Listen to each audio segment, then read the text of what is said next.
So we're back here in the controls lab. I'm Geoff Wold, and this is Todd Reemtsma. We're with Davis, and we're talking here today. One question is, what really are even lighting controls? What are lighting controls, Todd? What are lighting controls? Lighting controls are going to be something that we're using to control the lights for two reasons, as I see it.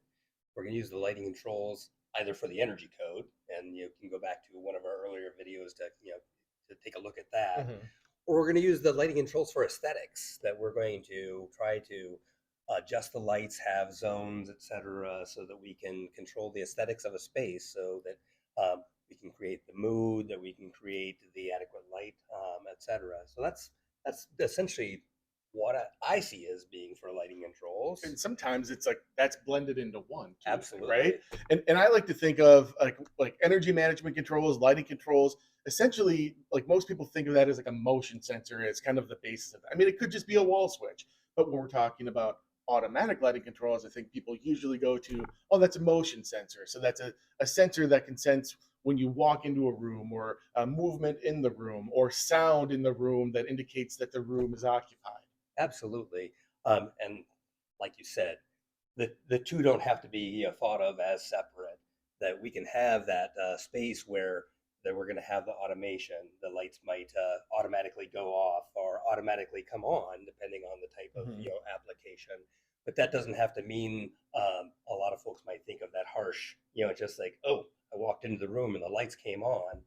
Well, if we want to add some aesthetics to that, perhaps we're using the lighting controls where that's going to be a nice dim on or Right. off, to get a more pleasant experience. Right.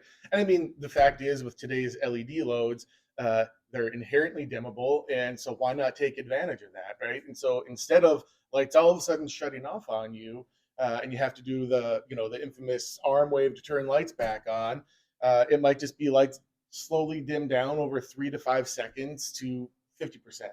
And it might stay at that dim level for a few minutes before going to off. So it kind of gives you that chance of re triggering the motion sensor. Absolutely.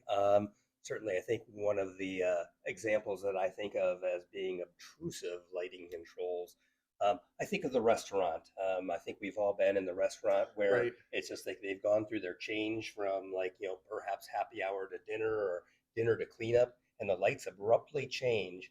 A good lighting control system, certainly it's just like from both an energy code or an aesthetic standpoint, we can have that nice fade. It's just like perhaps that's automatic. Perhaps we hit a button and we have that nice smooth fade Right. where the patrons don't even notice that lighting change. That reminds me of I've always thought of a good daylight harvesting system as the one that you don't know is there. It just works and you don't notice it. The moment that you notice as an end user, anyway, daylight harvesting, the more you think that something's not working correctly. The lights just suddenly changed, or oh, I noticed the lights are dimming, and now I have less light here. And when in fact you might have adequate daylight in that spot, but you just noticed the lighting changes, so you think something's not working Absolutely.